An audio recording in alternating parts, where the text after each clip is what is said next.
स्वागत है दोस्तों मेरे चैनल म्यूज़िक अड्डा पर आप सभी का। मैं उम्मीद करता हूं कि आप अच्छे होंगे दोस्तों और आपका एग्ज़ाम भी बिहार स्टेट का अच्छा गया होगा दोस्तों, क्योंकि जो मैंने आपको नोट्स के ज़रिए यानी ऑब्जेक्टिव क्वेश्चन के ज़रिए जो मैंने पढ़ाया था, मुझे यकीन है कि उसमें ज़्यादा से ज़्यादा, बहुत ज़्यादा, मैं परसेंटेज का उल्लेख नहीं करता हूं, तो आपको लाभ हुआ होगा। आपने थैंक्स नहीं कहा है, कोई बात नहीं, थैंक्स पास करने के बाद ही कह देना। तो आज जो क्वेश्चन मैंने आपके सामने लेके आया हूँ वो 28 मई 2024 यानी मंगलवार और 29 यानी बुधवार का जो क्वेश्चन आया था बिहार स्टेट 2024 का संगीत का, जो वो क्वेश्चन आपके स्क्रीन पर है। कुछ क्वेश्चन मैं स्क्रीन पे लेके आया हूँ और उसको मेरा लाने का मकसद ये है कि आपने जो तैयारियाँ की थी और तैयारियाँ के मद्देनज़र आपने किस तरह से वहाँ पे कितने क्वेश्चन को सॉल्व किया है या नहीं किया है। तो मेरा मकसद सिर्फ ये लाना है कि आपको जगाना है कि शायद आपको याद है या नहीं है। अगर याद है तो आपने सही किया है या नहीं किया है। तो कुछ क्वेश्चन आपकी स्क्रीन पे लेकर आया हूँ, तो आप हमारे चैनल को सब्सक्राइब करें, शेयर करें, लाइक करें, कमेंट बॉक्स में ज़रूर लिखें, क्योंकि मेरे जो अवर क्लास जो आ रहा है, अगला क्लास जो आने वाला है वो लाइव क्लास है और इसकी जो तैयारी है वो सिर्फ बीपीएससी टीआरई 3 और बीपीएससी टीआरई 4 को देखते हुए हमने बहुत सारे जो है सो ऑब्जेक्टिव क्वेश्चन जो 100% एग्ज़ाम में पूछेगा, क्योंकि अबर जो एग्ज़ाम जो बीपीएससी टीआरई 3 या 4 होगा वो 80 नंबर का होगा म्यूज़िक का। तो 80 नंबर में आपको 80 का 80 आपको सॉल्व करके आना है, तभी आपको सफलता मिलेगी। इसके लिए मेरे चैनल से जुड़े रहिए। तो आइए देरी ना करें, क्योंकि मैं समय का बहुत पाबंद हूँ, समय ही बलवान है, ठीक है। तो समय की कीमत होनी चाहिए दोस्तों। तो मेरे स्क्रीन पर है बिहार स्टेट 28 मई 24 यानी 28 और 29 मई को जो संगीत का एग्ज़ाम हुआ था उसके बारे में बता रहा है। संगीत परीक्षा में पूछे गए प्रश्न है, ठीक है ना। आपके स्क्रीन पर है, देखिए यहाँ क्वेश्चन है, इधर भी क्वेश्चन है आपकी स्क्रीन पर है। देखिए यहाँ से पहला क्वेश्चन है, इस क्वेश्चन आया था कि रागांग पद्धति किसने स्थापित की। यहाँ आंसर नहीं है, सिर्फ क्वेश्चन है। आंसर मैं बताते जा रहा हूँ, अगर आपको उतारना है तो आप लिखते चले जाइए। रागांग पद्धति किसने स्थापित की या किया। रागांग पद्धति किसने स्थापित किया, जानते हैं आप? नहीं जानते? किसने किया? आपको हमने ऑब्जेक्टिव क्वेश्चन में बता दिया था कि मोरेश्वर खरे ने किया था। नारायण मोरेश्वर खरे ने रागांग पद्धति की स्थापना की थी, ठीक है। दूसरा क्वेश्चन है, उत्तरायता क्या है। ये क्या है दोस्तों? ये मूर्छना है। ये क्या है? मूर्छना है। राग वर्गीकरण पद्धति का उल्लेख किस ग्रंथ में मिलता है। राग वर्गीकरण पद्धति का उल्लेख किस ग्रंथ में मिलता है, ये भी क्वेश्चन था उसमें, है ना। था या नहीं था? संगीत रत्नाकर। दूसरा है उद्वाह शब्द। देखिए यहाँ उद्वाह शब्द किस गायन विद्या से संबंधित है। प्रबंध से है। किससे है? प्रबंध से। इसका आंसर प्रबंध होगा, है ना। फिर दोहरा देंगे आंसर को हम। पांचवा क्वेश्चन आया था कि धमार गायन विद्या किससे संबंधित है। धमार गायन विद्या किससे संबंधित है? किससे है? होरी या होली, है ना। फिर है अगला क्वेश्चन है छठा पर, धमार गायन शैली किस ताल में गाई जाती है। धमार ताल में गाई जाती है। धमार गायन शैली किस ताल में गाई जाती है? धमार ताल में गाई जाती है। सातवां है क्वेश्चन आपकी स्क्रीन पर, सिद्धेश्वरी देवी किसके लिए प्रसिद्ध हैं। ठुमरी के लिए। किसके लिए? ठुमरी के लिए। ये आंसर मैं बताते जा रहा हूँ, आप लोग नोट कर लीजिए। आठवां है डागर बानी के प्रवर्तक कौन हैं। भरतचंद है ना। तो ये आंसर बता रहा हूँ मैं। साम गायन के कितने गायक होते थे। कितने होते थे? 3। आंसर में 3 लिखिएगा, अगर एग्ज़ाम में हो सके आ जाए, या फिर क्या नाम है, पेपर 2 का एग्ज़ाम होने वाला, उसमें भी क्वेश्चन इससे ही आएगा, क्योंकि सिलेबस एक ही है, ठीक है ना। सिलेबस अलग अलग नहीं है, क्वेश्चन आ सकता है, तो आप लोग याद कर लीजिए। फिर उसके बाद है पुरंदर दास की रचना किस भाषा में है। पुरंदर दास कौन थे दोस्तों? कौन थे? दक्षिण संगीत के पिता। हो सकता है एग्ज़ाम में इस तरह का आया। अब किसी और तरह से आवे तो पुरंदरदास जो है वो दक्षिण संगीत के पिता कहलाते हैं, यानी जनक कहलाते हैं। ठीक है दोस्तों, तो ये पूछ रहा है पुरंदरदास की रचना किस भाषा में? कन्नड़ में है। किस भाषा में? कन्नड़ में। याद कर लीजिए, नोट कर लीजिए।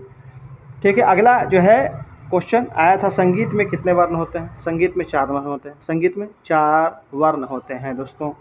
संतूर का संबंध किस प्रांत से है? ये एग्जाम में आया था, जो मैंने बताया सब आया था दोस्तों। संतूर का संबंध जो है किस प्रांत से है? कश्मीर से है। किससे है? कश्मीर से है दोस्तों। पाश्चात्य संगीत में सप्तक को क्या कहते हैं? एग्जाम में आया है। पाश्चात्य संगीत में सप्तक को क्या कहते हैं? ऑक्टेव। ऑक्टेव याद रखिएगा। पंडित रामचंद्र मल्लिक किस घराने के थे दोस्तों? किस घराने से थे? क्वेश्चन में आएगा। दरभंगा आवे या आमता आवे, ऐसे आया था एग्जाम में आमता, तो आमता घराना, दरभंगा को ही आमता घराना कहते हैं, तो आमता। ठीक है। बृहदेशी ग्रंथ में कितने अध्याय हैं? 5 अध्याय हैं बृहदेशी में। सब लोग अधिकतर मेरे जो छात्र हैं वो क्या किए, 7 बता के भेजा था कि भैया 5 मारना और 7 जो है सो करके आया। क्या कीजिएगा। बृहदेशी ग्रंथ में कितने अध्याय हैं? 5 ग्रंथ है। ताल की कितनी जातियाँ होती हैं दोस्तों? ताल की कितनी जातियाँ, ये आप कमेंट बॉक्स में लिखेंगे, देखते हैं कि आपको आता है या नहीं आता है। फिर उसके बाद है पाश्चात्य संगीत में श्रुति को क्या कहते हैं? ये भी आप कमेंट बॉक्स में लिखेंगे, मैं लास्ट में बता दूंगा। पाश्चात्य संगीत में श्रुति को क्या कहते हैं? श्रुति को क्या कहते हैं? ये मैं जिस दिन एग्ज़ाम था उसके एक दिन हम पहले ही बता चुके थे आपको, एक दिन पहले बताया था। उसको मैक्रोटोन कहते हैं। क्या कहते हैं? मैक्रोटोन। विदेशिया, देखिए ये नया क्वेश्चन था। विदेशिया ग्रंथ के लेखक कौन है? ये मैंने नहीं पढ़ाया था, ये क्वेश्चन नया है। विदेशिया ग्रंथ के लेखक कौन हैं? वहाँ बहुत सारा रहेगा नाम, मगर आपको भिखारी ठाकुर पर क्लिक करना। किस पर? भिखारी ठाकुर। भिखारी ठाकुर ये कौन है मालूम है? ये बिहार के शेक्सपियर कहलाते हैं। भोजपुरी संगीत के शेक्सपियर कौन है? भिखारी ठाकुर है। तिलवाड़ा ताल की मात्रा सभी जानते हैं, 16 मात्रा की होती है तिलवाड़ा। नाद के कितने लक्षण होते हैं? 3 लक्षण होते हैं, ये भी आया था। एक क्वेश्चन नया तरह का था ये भी, देखिए आपको इसको समझ ही लिए। डो रे मी फा सोल ले सी। डो रे मी फा सोल ले सी, ये पाश्चात्य संगीत के उच्चारित स्वर हैं। पाश्चात्य संगीत के उच्चारित स्वर हैं। इसमें क्वेश्चन पूछा था कि डो रे मी फा सोल ले सी जो है, इसमें गा को क्या कहते हैं? तो आप ये गौर कीजिएगा, डो का मतलब सा, डो का मतलब सा, रे का मतलब री, और मी का मतलब गा। सा रे गा, तो हम क्या करेंगे? मी पर क्लिक करेंगे। किस पर करेंगे? मी, यानी मी जो है उसमें लिखा था कि मी में गा को क्या कहेंगे? मी जो है उसको किसको कहेंगे? किस स्वर को कहेंगे? गा को कहेंगे, तो आंसर गा में लिखना है। गा में ये घुमा दे अबर तो मी में लिखना है। तो यानी डो रे मी फा सोल ला सी जो है, यह सारे गामा पा धा नी सा का ही उच्चारित शब्द है। ये हिंदुस्तानी संगीत में हम लोग सारे गामा पा धा नी कहते हैं, और पाश्चात्य संगीत के जो उच्चारित स्वर है उसमें हम डो रे मी फा सोल ले सी कहते हैं। ठीक है दोस्तों। अब अगला क्वेश्चन आया था, सप्तक के कितने प्रकार हैं? सप्तक के कितने प्रकार सभी जानते हैं, 3 प्रकार हैं। विकृत स्वर कितने हैं? 5 हैं। ठीक है, ये क्वेश्चन आया था। श्रुतियाँ कितनी हैं? 22 है। ये क्वेश्चन आ चुका है, 28 तारीख को आया था एग्जाम में। विश्व की स्वरलिपि पद्धति के बारे में पूछा था। विश्व की स्वरलिपि पद्धति, इसमें भी बहुत लोग कंफ्यूज कर गए। विश्व का यानी संसार के जो स्वरलिपि पद्धति वो 4 है। कितने हैं? 4 हैं। 4 पे क्लिक करना है। मोहन वीणा किस वाद्य का विकसित रूप है? मोहन वीणा जो है किस वाद्य का विकसित रूप है? गिटार का। किसका है? गिटार का। एग्जाम में आएगा, आ चुका है ये, और हो सकता है दोहरा दे, क्योंकि इसी से क्वेश्चन ही पूछेगा, सिलेबस के आधार पर ही है।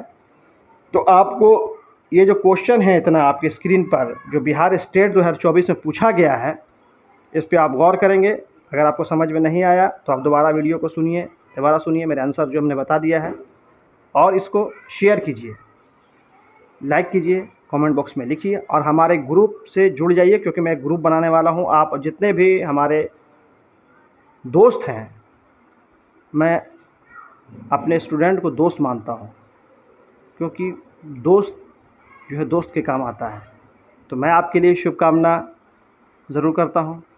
तो आप भी मेरे लिए ख्याल रखेंगे, हमारे चैनल को सब्सक्राइब करेंगे, शेयर करेंगे, लाइक करेंगे कमेंट बॉक्स में। तो आप मेरे चैनल से जुड़ जाइए, क्योंकि मैं ग्रुप बना रहा हूँ। ग्रुप बनाएंगे, उसमें मोबाइल का एक ग्रुप बनाएंगे, और जो PDF होगा फ्री, कोई पैसा नहीं लगेगा, आपको उसमें डाल देंगे। और मैं जो क्वेश्चन बीपीएससी के लिए खास कर तैयार कर रहा हूँ, उसमें 10 पे 1, 10 पे 1, ठीक है। तो 80 नंबर का 800 क्वेश्चन का मैं जो है ऑब्जेक्टिव तैयार कर रहा हूँ। अगर ये 800 क्वेश्चन को एक बार भी देख लिया आपने, मैं 10 पे, जबकि ऐसा नहीं है मैं एकदम 100% बोल रहा हूँ, 80 का 80 आप मार के आएंगे, मगर हम तैयार कर रहे हैं 10 पे 1, ताकि आपको कॉन्फिडेंस के साथ आप जाइए।